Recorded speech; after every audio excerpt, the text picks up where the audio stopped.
Hello, my name's Ben. Do you mind if I examine you? No. Consider the patient's nutritional state. You should record their height, weight, waist circumference, and calculate the BMI. Look for nail abnormalities such as leukonychia or quilonychia. Turn them over for me. Palmar erythema is a sign of chronic liver disease, although it can be normal in pregnancy. Look at the nails specifically for finger clubbing. This is occasionally due to gastrointestinal disorders such as liver cirrhosis, inflammatory bowel disease, or malabsorption. Could you place your arms up in front of you and cock your wrists back, please? Asterixis is a coarse, flapping tremor seen in liver failure. It can also be seen in cardiac, respiratory, and renal failure. Look for needle tracks, tattoos, and a paucity of axillary hair. More than 5 spider nevi in the distribution of the superior vena cava is a sign of chronic liver disease, although again, this can be normal in pregnancy. Remember that this includes the upper back, and you also need more exposure than is demonstrated here. Palpate for cervical lymph node enlargement, which may be present in lymphoma or metastatic disease. Bilateral parotid swelling can be a feature of chronic alcohol abuse. Bring your legs back up. Just rest your head back. Look for spider nevi in the face and pallor and jaundice in the eyes. I'm going to look in your eye. Look up for me. Under natural light, And down.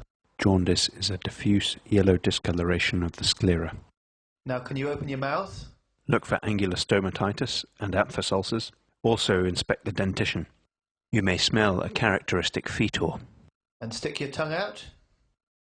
And The back tongue in. can be affected by iron, B12 or folate deficiencies. I'm just going to lie you flat. Examine the abdomen with the patient supine. The head should be supported to relax the abdominal muscles and the arms by the sides. Expose from the xiphisternum to the symphysis pubis and look carefully for scars, stomata, distension or pulsations. Do you have any pain anywhere? No. I'm just going to feel very gently. Let me know if it's sore. Ensure that your hands are warm and sit on or kneel beside the bed. Use your right hand, keeping it flat in contact with the abdominal wall, and avoid using your fingertips. Watch the patient's face for any sign of discomfort throughout the examination. I'm now going to feel deeper. Again, let me know if it's sore. You should feel each region of the abdomen in turn with superficial palpation, and then repeat with deeper palpation. If the patient has reported a site of tenderness, begin distant from this and work towards it. In addition to feeling for tenderness and masses, you should assess the muscle tone. Now can you take some deep breaths in and out? Feel for the edge of the liver as it descends during inspiration. Start in the right iliac fossa and work superiorly by 1 centimeter at a time. If the liver is palpable, describe the characteristics of the liver and its edge. Locate the upper border of the liver by percussing down from the 5th intercostal space in the midclavicular line. Measure the distance in centimeters from the upper border of dullness to the liver edge. Feel for the spleen in a similar fashion, Again, can you take some deep breaths in and out? starting near the umbilicus and working up towards the left hypochondrium. If you do not feel the spleen, you should explore the length of the costal margin, as its position is variable. Can you roll onto your right-hand side, please? If you have still not felt the spleen, repeat this examination with the patient in the right lateral position. Take some deep breaths in and out again for me, please. Again, palpate using your right hand, starting at the umbilicus and working towards the left hypochondrium. Place your left hand behind the patient's left lower ribs, gently pulling the ribcage forward. And roll back onto your back. Percuss over the lower ribs and lateral chest wall to confirm or exclude the presence of splenic dullness. To detect lesser degrees of kidney enlargement, place one hand behind the patient's back below the lower ribs and the other anteriorly. You sometimes need to press firmly, but take care as this may be tender. The kidney is typically ballotable. Can I ask you to sit forward, please? With the patient sitting up, you can palpate the renal angles directly, but again, take care to suspect tenderness.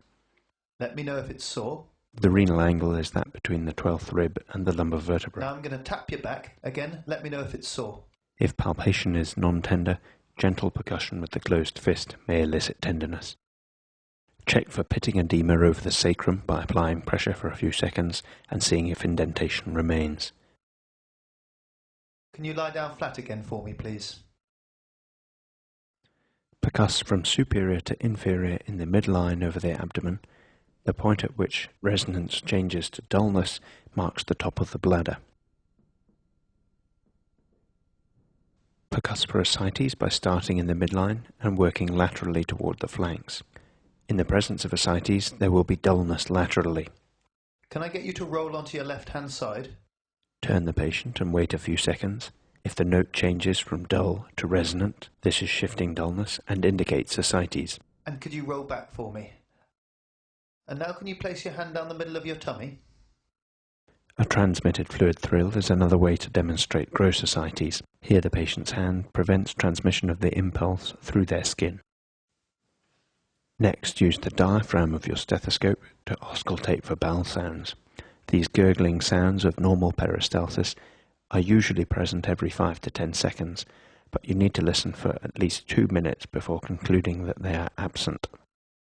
Listen over the kidneys for the bruit of renal artery stenosis, and over the liver, where a bruit may be caused by hepatitis or hepatoma, and over the umbilicus for an arterial bruit that might suggest an atheromatous or aneurysmal aorta.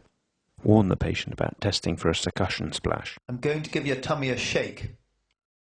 An audible splash more than 4 hours after oral intake indicates delayed gastric emptying, due either to gastric outlet obstruction or gastroparesis.